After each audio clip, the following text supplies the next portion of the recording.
Pengurus masjidnya nggak datang, itu kacau itu.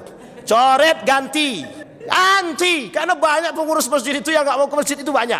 Jumlah nama 25, yang datang cuma 3 lah, yang sisanya kemana 22 orang itu? Katanya mau memakmurkan masjid. Ini pengurus masjid cuma nebeng nama saja. Tolonglah masukkan nama aku jadi pengurus masjid. Bagian apa? Pembangunan. Oh, yang dicari yang bagus-bagus pula tuh, yang pembangunan itu. Kamu mau pengurus masjid, mau jadi apa? Bendahara. Oke. Yang basah-basah juga yang dicari. Pas ditengok kajian, lah tak ada orangnya. Pesolat juga nggak ada orangnya. Ini masalah memang.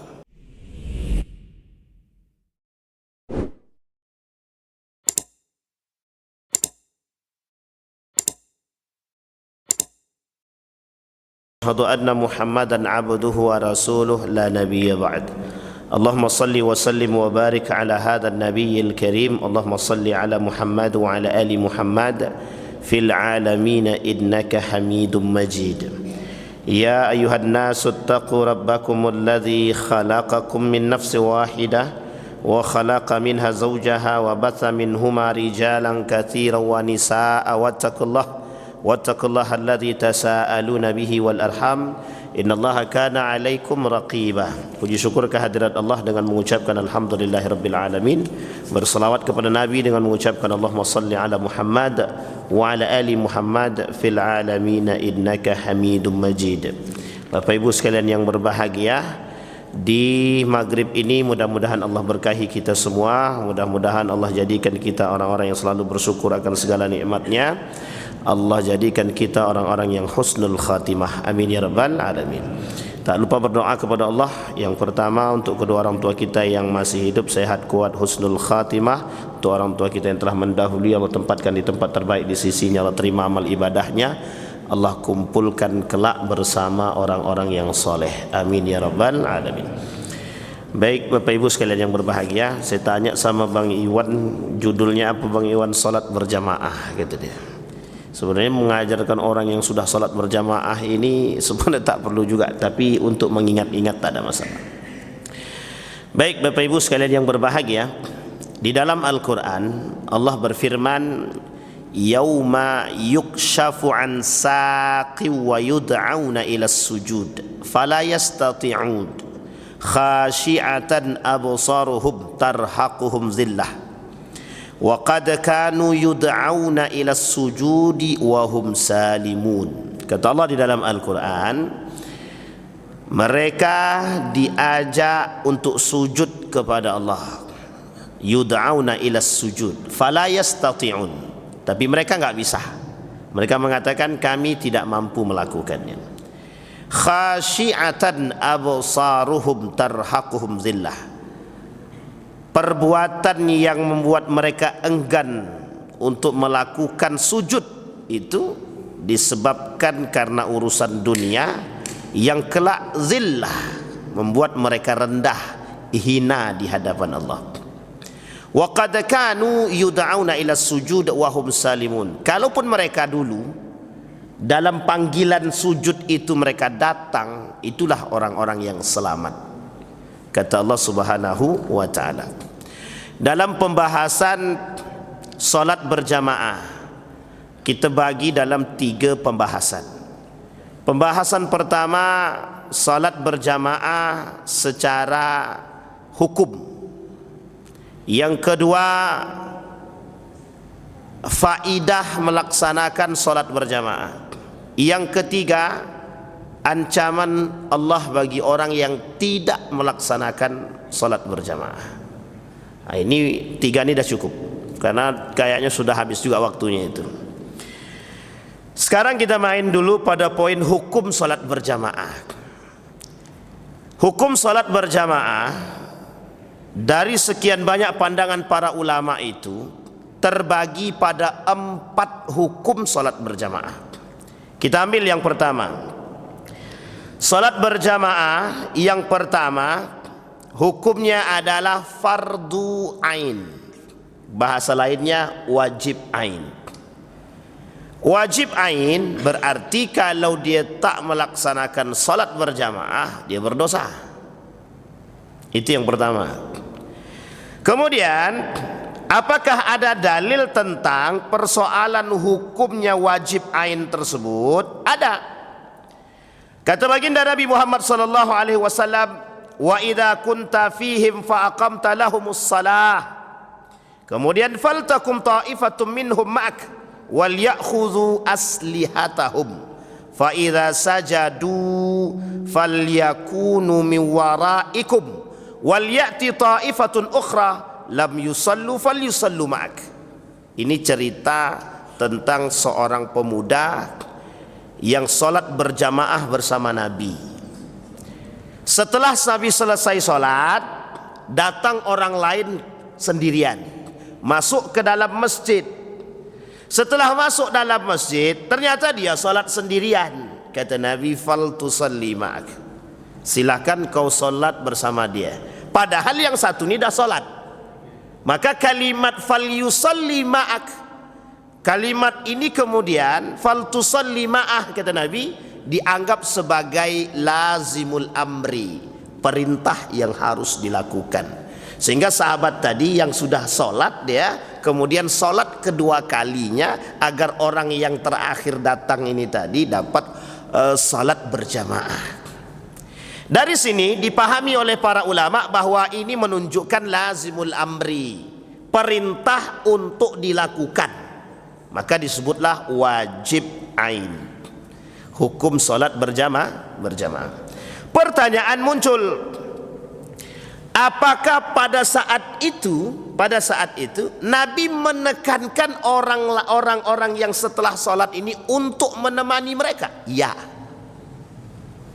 Cuma kita nggak tahu wajah Nabi nyuruh itu seperti apa, karena kita tidak bisa melihat. Sahabat tidak menjabarkan lebih, hanya ulama-ulama hadis menterjemahkan, mentafsirkan makna perintah itu. Di dalam hadis Nabi ada dua makna perintah. Jadi kalau ada kalimat perintah dalam Al-Quran dan hadis, maknanya ada dua. Satu wajib, satu sunnah. Itu mesti dimaknai begitu, baik dalam Al-Quran maupun dalam hadis. Kalau ada kalimat perintah di dalam Al-Quran dan dalam hadis, maknanya ada dua. Satu wajib, satu sunnah. Kalau makna larangan di dalam hal Al-Quran ataupun hadis Nabi bermakna dua. Satu haram, satu lagi makruh. Tidak ada mubah di situ. Ini dalam bentuk hukum pada kalimat perintah dan pada kalimat larangan. Jadi kalau seandainya al-amru perintah, maka maknanya cuma dua. Kalau tidak wajib dia, maka jatuhnya sunnah. Kalau kalimat larangan maknanya juga dua. Kalau tidak haram dia, hukumnya makruh. Makanya ketika Nabi melarang makan bawang putih, bawang merah. Jadi Nabi ketika melarang makan bawang putih, bawang merah, itu tidak dimaknai haram, tapi dimaknai makruh. Cuma jengkol tidak ada itu. Nah, itu lain cerita ya. Kita kembalikan. Kemudian kalimat yang lain.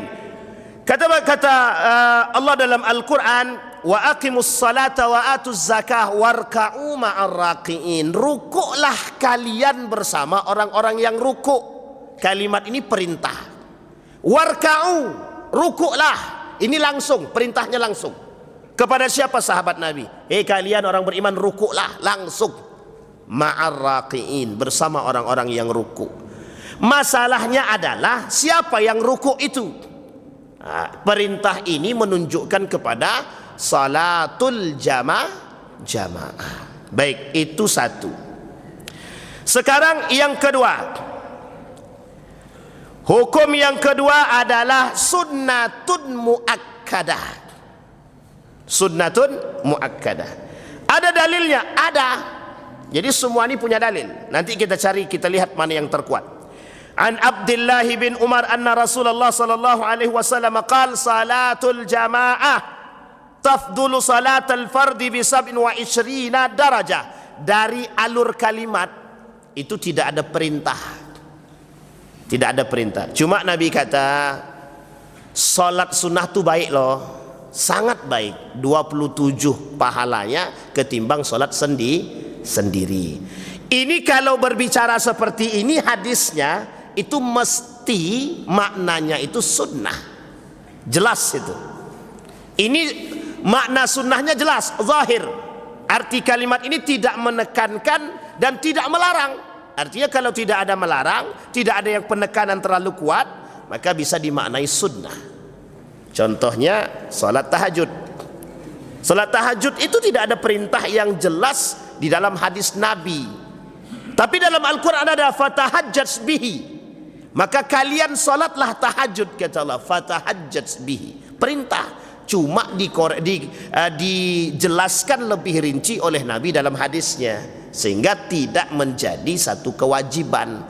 Cuma karena perintah ini kuat dalam Al-Quran, oleh para ulama sangat ditekankan kepada setiap muslim untuk sholat tahajud kalau bisa.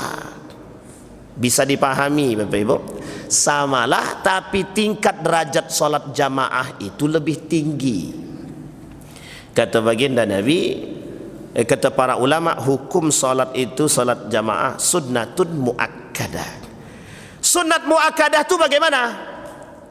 Bagaimana Bapak Ibu sunnah muakkadah itu?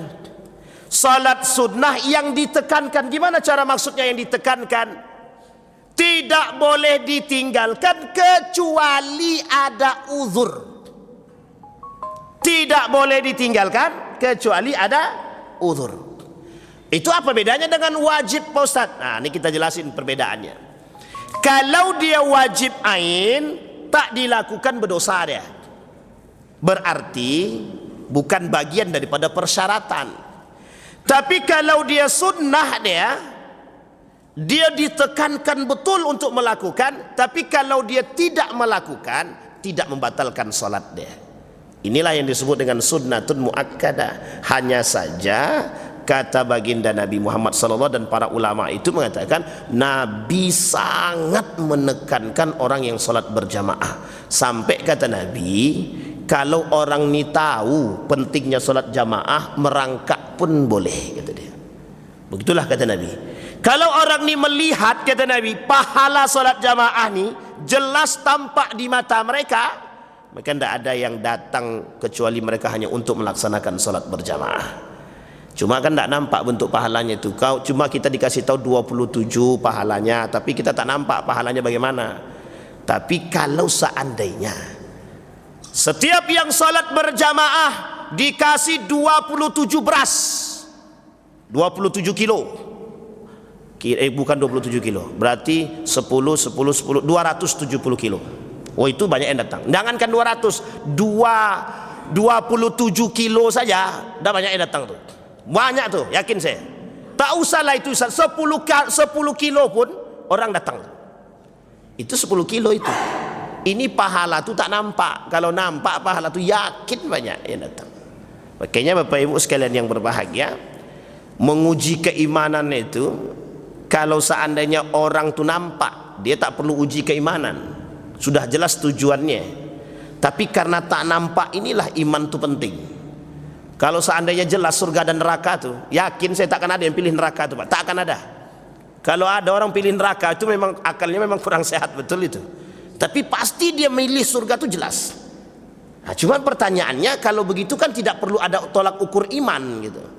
Tapi kalau tak nampak nih, ya kita harus meyakini bagaimana. Disinilah kuncinya, apakah kita yakin dengan perintah Allah atau tidak. Nah, poinnya di situ. Baik. Dalil yang kedua, inna a'zaman nas ajran fis salati ab'adahum ilaiha mamsha fa'atba'ahum walladhi yantadhir as-salah hatta yusalliyaha, sampai akhir.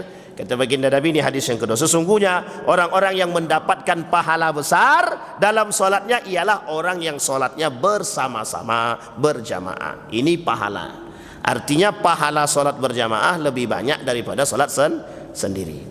Sekarang Bapak Ibu, menjadi perdebatan di kalangan para ulama. Sekaligus saja kita sampaikan. Apa perdebatannya? Di dalam hadis ini tidak disebutkan masjid. tidak ada dalil yang menunjukkan langsung mengatakan solatlah berjamaah. Solat berjamaah itu pahalanya 27 dibandingkan solat sendiri. Tak disebutkan di masjid. Sehingga ikhtilaf para ulama. Ulama berbeda pendapat pada makna hadis ini. Jumhur ulama mengatakan kalau salat jamaah itu mestinya di masjid. Sehingga jumhur mengatakan tidak ada kalimat yang bisa disasar pada kalimat ini kecuali masjid. Tapi kemudian ulama lain bilang kan di situ tidak ada kalimat masjidnya. Jadi kalau kami salat di rumah berjamaah bagaimana? Diperkuatlah oleh hadis yang lain. Hadis yang lain itu memperkuatnya, di rumah itu mungkin tidak kita salat berjamaah dengan orang lain. Di rumah mungkin tidak kita salat berjamaah dengan orang yang lain. Kan rumah masing-masing.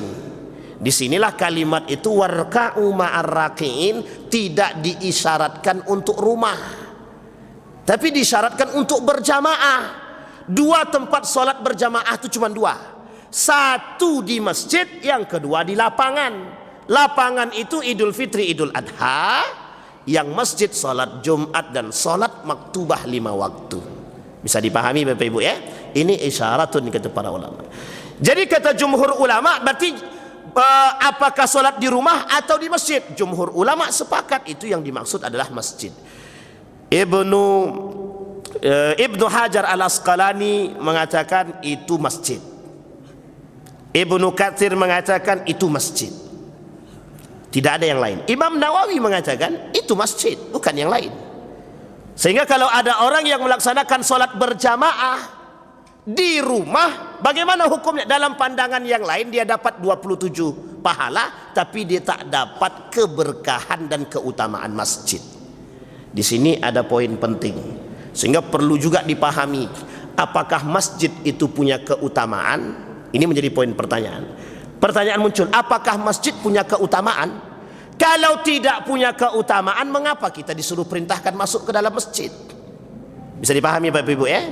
Sehingga tidak ada yang terbaik selain daripada muncul pertanyaan, apakah salat di masjid lebih baik daripada salat di rumah? Itu pertanyaan yang sebenarnya tidak perlu dijawab, tapi para ulama pernah menjawab untuk menunjukkan kemuliaan masjid. Masjidil Haram 100.000, Masjid Nabawi 1.000, Masjidil Aqsa 100. Di rumah satu.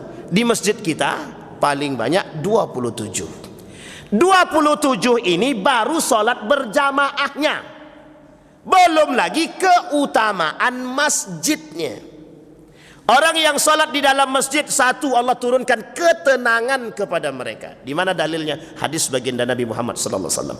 Orang yang belajar ilmu di dalam masjid, ghasyiyat alaihimur rahmah, nazalat alaihimus sakinah. Turun pada mereka rahmat dan diberikan ketenangan kepada mereka. Itu jelas, Pak. 2. Ada keberkahan yang lain, ada orang masuk ke dalam masjid berkah. Apa keutamaan yang lain? Ukhuwah. Yang kelima, apa keberkahan orang yang sholat di dalam masjid? Mereka mendapat keutamaan masjid itu sendiri. Makna dia sujud. Bisa dipahami sampai di sini Bapak Ibu? Ini poin penting. Kita belum masuk pada ininya, ancaman bagi yang meninggalkan. Dari 2 hadis tadi tidak ada kalimat perintah. Karena tidak ada kalimat perintah, disinilah ulama hadis mengatakan ini poinnya sunnah tapi ditekankan. Maka bahasa ditekankan itu namanya sunnatun muakkadah. Sunnah apa Bapak Ibu? Muakkadah. Sunnah yang ditekankan. 1 sudah, 2 sudah. Yang ketiga, tidak sah solat tanpa berjamaah kecuali dengan uzur. Ini dihukumi oleh para ulama hukumnya syarat. Hukumnya syarat itu maksudnya kalau dia tak sholat berjamaah, sholatnya tak sah.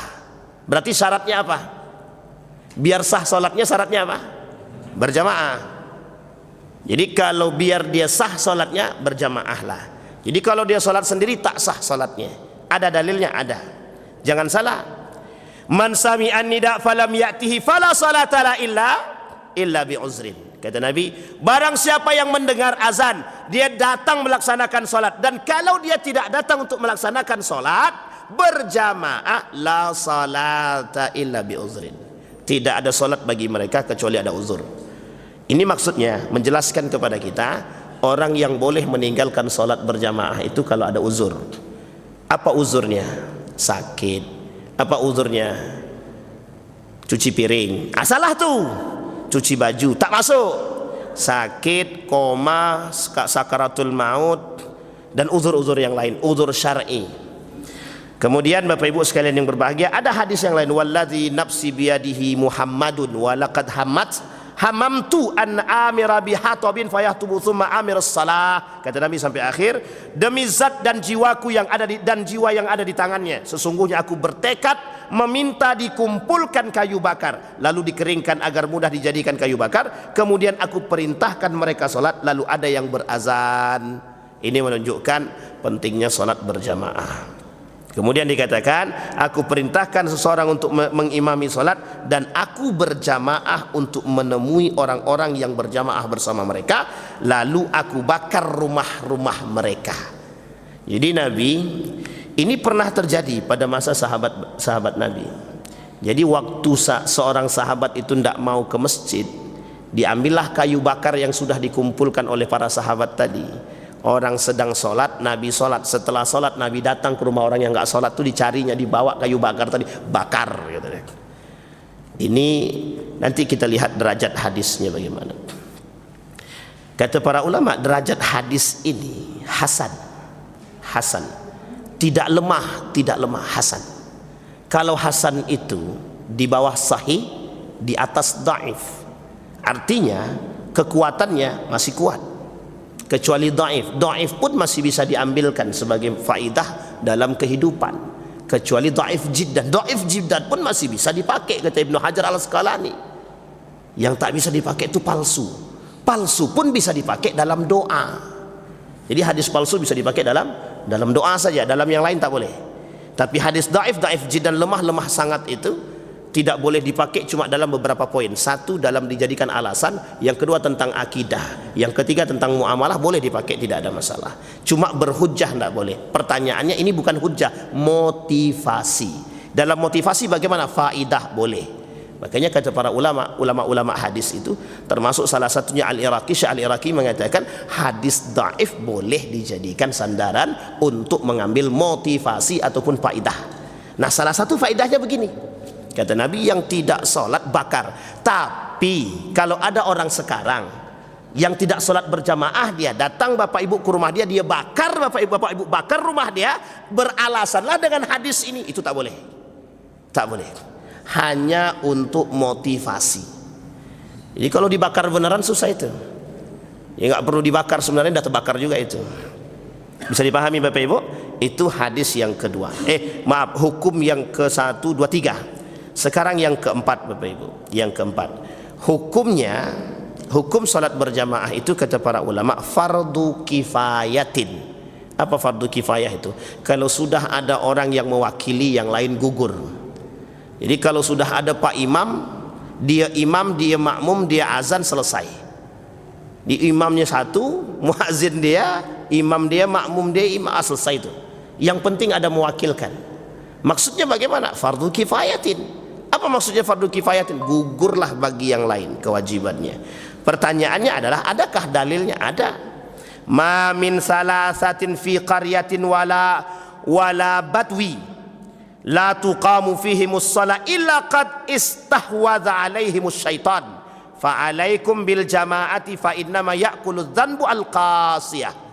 Tidaklah ada 3 orang dalam satu perkampungan atau pedalaman tidak ditegakkan pada mereka salat kecuali syaitan akan menguasai mereka. Berjamaahlah kalian, kata Nabi, karena serigala hanya memangsa kambing yang sendirian. Serigala akan memangsa kambing yang sendirian. Maksud kalimat ini adalah kiasan. Kiasan itu maksudnya bagaimana? Maksudnya adalah, kalau orang sholat sendirian, maka kita sedang membiarkan dia terjebak dalam dosa yang sendiri. Maka kalau ada yang lain berjamaah bersama yang satu orang ini, lepaslah kewajiban dia dan selamatlah dia dari dosa-dosa salat sendiri. Ingat Bapak Ibu, fardu kifayatin. Berarti tidak perlu banyak Pak Ustaz. Ini juga menjadi dalil Bapak Ibu sekalian yang berbahagia bagi madhab-madhab yang lain selain daripada madhab Imam Asy-Syafi'i, bolehnya salat Jumat tidak harus 40 orang. Selain daripada mazhab Syafi'i. Tapi kalau mazhab Syafi'i 40. Itu kontraknya nggak tahu sampai kapan. Tapi yang jelas mazhab Syafi'i salat Jumat itu harus 40. Tapi mazhab yang lain tidak. Ini dalil, salah satu dalil di antara sekian banyak dalil.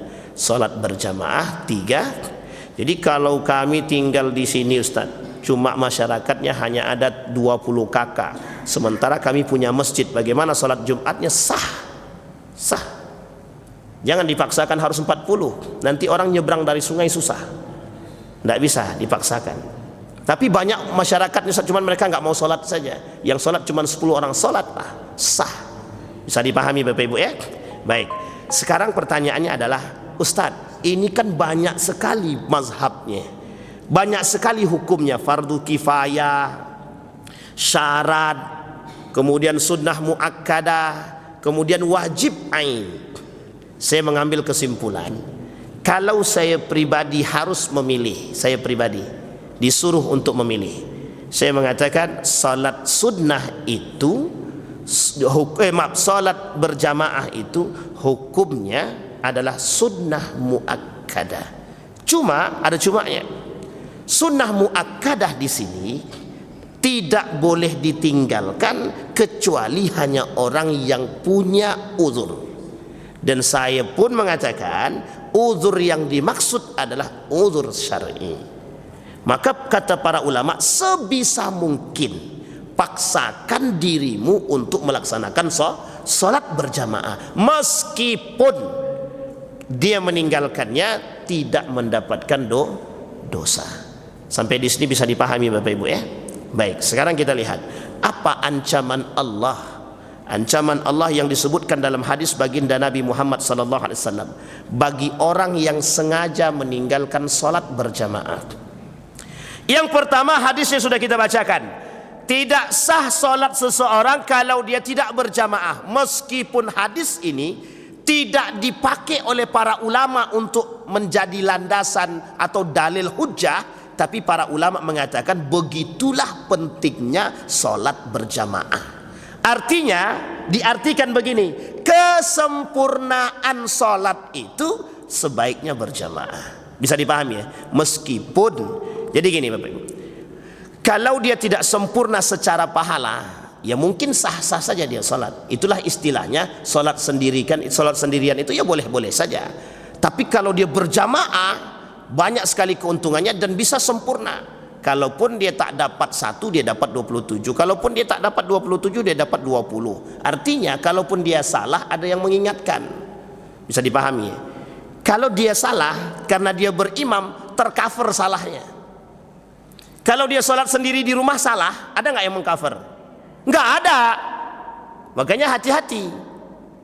Tapi Ustaz, kami ini perempuan. Bagaimana? Karena ada dalil mengatakan perempuan itu sholatnya sebaiknya di rumah. Iya, hadis itu ada sebab turunnya. Kalau tidak ada sebab turunnya, tak ada hadis itu. Apa sebab turunnya? Sebab turunnya ketika perempuan-perempuan pada saat itu rumahnya agak jauh. Ketika dia rumahnya agak jauh, dia bilang sama Nabi, di tempat kami ini lampu gelap, tidak ada penerangan, dan kami mau ke masjid susah. Dan kami khawatir karena ini perempuan pada masa Quraisy itu, pada masa jahiliyah itu sensitif kalau keluar sendirian. Dan ini menjadi dalil Bapak Ibu, kenapa orang ke Mekah itu harus pakai muhrim, pakai mahram. Perempuan kalau ke Mekah itu mau sekolah pakai mahram dulu, tidak bisa sendirian. Termasuk sebenarnya umroh. Umroh ini Bapak Ibu, sebenarnya umroh dan haji itu baru-baru ini dalil tentang bolehnya perempuan berangkat haji dan umroh itu sendirian. Baru-baru ini. Sebelumnya nggak boleh, harus pakai mahram. Ada alasannya, ada. Karena kekhawatiran itu telah terhilangkan, fitnah itu bisa di-cover. Salah satunya digandeng dengan keluarga atau yang menjadi penanggung jawab kepada diri dia. Sama dengan kasusnya tadi. Ada perempuan mau ke masjid takut. Kemudian datang kepada Nabi. Nabi bilang sebaiknya perempuan sholatlah di rumah. Kalau merujuk pada kasus makna ini, kasus maknanya ini kan ada sebabnya. Kalau sebab ini hilang kata para ulama, maka boleh bagi perempuan, baik bagi perempuan sholatnya di masjid. Apalagi kalau rumahnya samping masjid. Kalau rumah samping masjid kan tinggal lompat. Itu kalau meludah pun sampai ke teras gitu. Jadi sebenarnya boleh tidak bagi perempuan? Wah, baik sekali. Maka Bapak Ibu ada dua hukum di situ. Yang pertama, kalau orang yang mau memahami hadis ini secara tekstual tidak ada masalah. Makanya tidak ada hukum penekanan sholat berjamaah bagi perempuan di masjid. Tidak ada.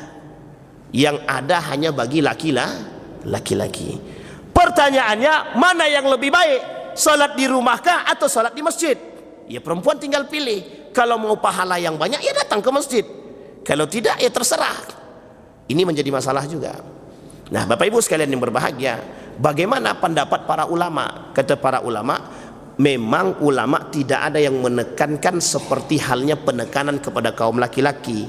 Tapi kata para ulama, sholat di masjid mesti lebih baik daripada sholat di rumah. Jadi bagi ibu-ibu, sholat di masjid aja. Kalau sholat di rumah, setannya banyak. Kalau sholat di masjid agak berkurang sedikit. Kalaupun banyak setannya, yang digoda banyak, tak satu. Nah, kita bisa kuat. Kalau di rumah kan setan banyak, awak sendiri. Itu pun kalau kuat iman. Kalau tak kuat iman, tak jadi sholat kita. Takut tengok di dapur, api belum mati. Setelah dimatikan masih ada khawatir. Oh, dah mati itu belum, dah mati itu belum. Akhirnya tak jadi sholat kita, Pak. Tapi kalau kita ke masjid, kita ramai. Sehingga setan pun mau mikir, mau dihasut, tidak digoda, tidak, kata setan. Itu yang pertama. Nah, yang kemudian yang kedua, ancaman bagi orang yang meninggalkan sholat berjamaah. Mereka tidak mendapatkan keberkahan masjid dan keutamaannya. Yang tadi kita sampaikan, ghasyat alaihimur rahmah wa nazalat alaihimus sakinah wa ghasyat alaihimur rahmah. Tidak dapat ketenangan, tidak dapat dia ke rahmat Allah, tak dapat keutamaan sujud dalam masjid, tidak dapat pahala 27 dan lain sebagainya. Dan yang terpenting sekali, orang yang sholat di rumah, dia tak mendapat keutamaan ikhwah, persaudaraan. Itu paling penting itu. Jadi ada kasus beberapa waktu yang lalu begini, Ustadz, ini nyata ini, kebetulan pengurus masjidnya bilang begini, Ustadz, kami tidak mau mensolatkan fulan ibn fulan, kami tak mau mengurus jenazah fulan ibn fulan. Saya tanya, apa alasannya Pak? Itu bahaya itu, saya bilang, berdosa kita. Kami ada alasan Ustadz. Apa alasannya? Gak pernah ke masjid, gak ikut SKM, katanya. Malas kami solatkan, katanya. Astagfirullahaladzim. Tapi sebenarnya Bapak Ibu tak bisa juga disalahkan. Ya karena kita nggak tahu, yang kedua mereka nggak masuk kan. Dan nggak pernah kenal orang, nggak pernah datang ke masjid. Gimana caranya mau tahu dia kan? Dan ini menjadi persoalan juga kan. Sehingga Bapak Ibu sekalian yang berbahagia, tidak ada alasan bagi kita sebenarnya untuk tidak salat berjamaah. Tidak ada alasan. Kalaupun ada seberapa berat uzur kita hari ini, kecuali perempuan punya uzur mengandung dia, menyusui dia dan lain sebagainya. Kalau laki-laki sebenarnya tidak ada uzur syar'i. Yang paling syar'i itu tidak ada. Cuma karena liumumil makna, kata para ulama, yang penting dia punya uzur boleh saja. Tapi kan tidak begitu kita. Kembali kepada niat masing-masing. Ada orang punya uzur, tapi dia sengaja membuat uzur karena tidak pengen sholat berjamaah. Ada orang begini, sengaja membuat uzur karena nggak pengen sholat berjamaah. Ini tidak seberapa. Masih ada yang lebih parah, sudah tidak punya uzur, tak mau sholat berjamaah. Bahkan lebih parah lagi, rumah samping masjid. Ini rumah samping masjid, kalau tak sholat di masjid, arahkan toa itu kalau perlu ke kamarnya. Itu penting juga itu. Panggil azan itu, qomat itu, kalau bisa qomatnya 3 kali. Nggak usah khawatir, nggak usah takut itu. Ustaz, kemarin itu kami sempat toa masjidnya kami arahkan agak kencang, Ustaz. Apa kata dia? Mengganggu orang sedang tidur, kata dia. Ya, kalau kita mengorbankan yang ramai demi satu orang, itu masalah kita itu. Jadi tidak usah Bapak Ibu, jangan merendahkan, bukan merendahkan, jangan mengurangi semangat kita hanya karena satu atau dua problem, itu tidak ada. Nah sebaiknya apa? Ya sebaiknya kita samperin mereka. Kalau bisa Bapak Ibu menyamperin orang yang nggak pernah ke masjid itu jangan sendiri, datang rame-rame. Kan dia kaget tuh, ngapa nih rame-rame gitu. Cuma mau ngajak sholat aja gitu. Ya, sesekali tidak ada masalah kan pengurus masjid. Anggaplah pengurus masjid. Apalagi kalau seandainya pengurus masjidnya nggak datang, itu kacau itu. Coret ganti, karena banyak pengurus masjid itu yang nggak mau ke masjid itu banyak. Jumlah nama 25, yang datang cuma 3 lah, yang sisanya kemana 22 orang itu? Katanya mau memakmurkan masjid. Innama ya'muru masajidallah man amana billahi wal yaumil akhir wa aqamus salah wa ataz zakah wa lam yakhsha illallah. Itu jelas ayatnya itu. Yang memakmurkan masjid itu siapa dia? Yang bisa beriman kepada Allah, yang takut kepada Allah. Kemudian apalagi yang mendirikan sholat, membayar zakat. Jelas Pak. Ini pengurus masjid cuma nebeng nama saja. Kau mau jadi pengurus masjid? Tolonglah masukkan nama aku jadi pengurus masjid. Bagian apa? Pembangunan. Oh, yang dicari yang bagus-bagus pula tuh, yang pembangunan itu. Kau mau pengurus masjid? Mau. Jadi apa? Bendahara. Oke. Yang basah-basah juga yang dicari. Pas ditengok kajian, lah tak ada orangnya. Pesolat juga nggak ada orangnya. Ini masalah memang. Bapak Ibu, kita luruskan yang bengkok dulu. Bapak Ibu, kalau mau memilih pengurus itu yang punya komitmen untuk meramaikan dan memakmurkan masjid. Saya ulangi lagi, memakmurkan masjid itu bukan berarti meramaikan. Kalau mau meramaikan itu sederhana saja, makan kambing ramai itu Pak, yakin saya. Buat di situ kayak Nurul Yakin kemarin, makan kambing ramai, jelas itu. Itu ramai, tapi belum tentu makmur. Ramai belum tentu makmur. Nah, tapi kalau bisa begitu setiap waktu bagus juga, ramai dan plus makmur ya alhamdulillah gitu. Cuma ya sesuaikan dengan namanya lah, alhamdulillah. Baik, itu yang kedua. Yang ketiga, Bapak Ibu sekalian yang berbahagia, apa kata baginda Nabi Muhammad sallallahu alaihi wasallam? Kata Nabi fi sahih Muslim, anna rajulan a'ma atan Nabi sallallahu alaihi wasallam, ya Rasulullah laisa liqaidun. Kata seorang yang buta datang kepada Nabi, ya Rasulullah, aku tidak punya orang yang bisa mengajakku ke masjid. Tidak ada orang yang bisa mengajakku ke masjid. Kata Nabi, kemudian dia minta sama Nabi, boleh tidak aku minta rukhsah untuk sholat, tidak sholat berjamaah? Kata Nabi, tidak apa-apa. Itu jawaban Nabi begitu, tidak ada masalah. Balik dia, berputar badannya, balik dia ke rumah. Ketika berputar balik, Nabi panggil, ya fulan ibn fulan. Melihat dia, apa kau dengar azan? Kata Nabi, sami'tu, aku dengar. Datang ke masjid, kata Nabi. Datang, kata Nabi, datang. Sekalipun harus merangkak, kata dia. Berarti ada rahasia di balik itu, esensi besar yang dimaksud. Bapak Ibu sekalian yang berbahagia, kita sampaikan inti utama daripada salat berjamaah. Inti utama daripada salat berjamaah, yang pertama sekali, perintahnya Allah Subhanahu wa taala. Kalau sebenarnya orang yang tidak melaksanakan salat berjamaah itu sebenarnya sedang mencoba atau sedang tertancap dalam hatinya untuk membangkang kepada Allah, meskipun bukan pembangkangan, tapi ada indikasi pembangkangan. Yang kedua, orang salat berjamaah itu Bapak Ibu, ini sebenarnya Rasulullah ingin mengatakan kepada kita untuk menyatukan umat muslim itu hanya pada salat berjamaah. Di luar salat berjamaah tidak ada istilah itu. Makanya dalam masjid ini tidak ada istilah bupati, gubernur, apa, tidak ada, camat, tidak ada, sama semua. Karena kalau sudah masuk masjid, baju dinasnya nggak bermanfaat, tanda tangannya nggak ada manfaat, itu sama sekali tidak ada manfaatnya. Sama. Soft pertama itu bukan untuk dia, untuk yang datang duluan. Yang datang belakangan ya masbuk, sekalipun gubernur. Jangankan gubernur, presiden pun kalau datangnya terlambat ya softnya masbuk dia. Jangan dimulia-muliakan, tidak usah. Kita tidak usah memuliakan manusia dalam masjid, nggak usah. Oh, karena dia gubernur, anggota dewan, kasih terdepan. Tidak usah, tidak usah. Karena orang yang mulia dalam masjid itu man ittaqa, yang bertakwa. Jadi orang yang tahu pentingnya saf pertama, dia pasti datang pertama, Pak. Dan tidak perlu nunggu gubernur datang sampai mundur 30 menit untuk menunggu gubernur aja. Itu kacau itu, Pak. Ustadz, bentar Ustadz, bentar lagi kita maju. Kenapa? Gubernur sudah jalan ke sini.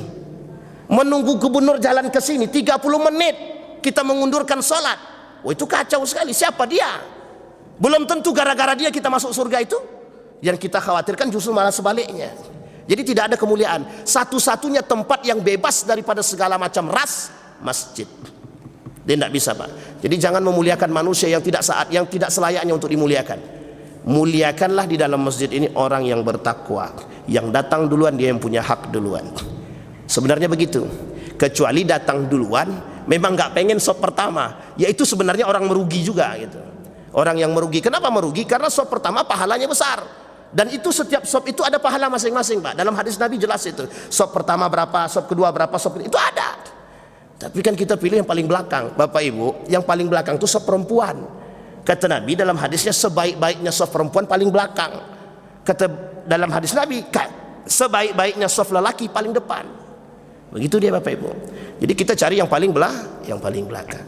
Nah, inti poin daripada salat berjamaah itu adalah kita ukhuwah, kita bersama membangun kekuatan. Makanya ada isyarat dalam hadis Nabi, sawwu sufufakum fa inna taswiyatas sufufi min tamamis shalah. Shaf lurus, rapatkan. Itu tujuannya ada. Alaikum bil jamaah, kata Nabi. Bisa dipahami, Bapak Ibu? Ini penting salat berjamaah itu begitu. Maka Bapak Ibu sekalian yang berbahagia, sebelum saya tutup itu, sebaiknya yang tetangga-tetangga kita nih yang belum ke masjid, cara mengingatkannya, kalau tak cukup dengan suara, datanglah. Kalau kawan-kawan jamaah tablik itu kan diketuknya pintu satu-satu. Kalau kita tak sanggup, ya sambil lewatlah, bro, masjid bro, gitu, selesai. Jatuh atau gugur kita, gugur kewajiban kita, mengajak, menasehati sesama muslim untuk melaksanakan sholat di masjid, itu hukumnya wajib. Wajib, bukan sunnah. Mengajak orang ke masjid itu hukumnya wajib, bukan sunnah. Bukan sunnah, wajib. Ada faktor dosa kalau sengaja kita tidak mau mengajak orang ke masjid, itu dosa. Sengaja kita tidak mau mengajak orang ke masjid, itu dosa. Wih, berat juga tuh Ustaz. Ya lumayan lah. Bisa dipahami Bapak Ibu ya. Kalau setelah mendengarkan ini, kira-kira kita mau tidak mengetok pintu orang? Mesti mikir juga kan. Mesti mikir juga. Bapak Ibu sekalian yang berbahagia, saatnya kita memunculkan perhatian kita terhadap sesama. Karena memang mungkin ada saudara kita yang belum terketuk hatinya, gara-gara bisa jadi dia tak mau si A yang bawa, dia maunya yang si B. Bisa jadi si B dan si C disukai, bawa dia ke masjid. Siapapun di antara kita. Maksudnya apa? Sama-sama kita membangun, sama-sama kita mengajak, biar tahu kita arti penting persaudaraan itu. Mudah-mudahan ada manfaat kita semua, mudah-mudahan bisa diambil pelajaran. Insyaallah yang sudah hadir di sini husnul khatimah, insyaallah tetap istiqamah, mudah-mudahan menjadi bagian daripada orang-orang yang dicintai oleh Allah Subhanahu wa taala. Fa'tabiru ya ulil absar la'allakum tuflihun. Assalamualaikum warahmatullahi wabarakatuh.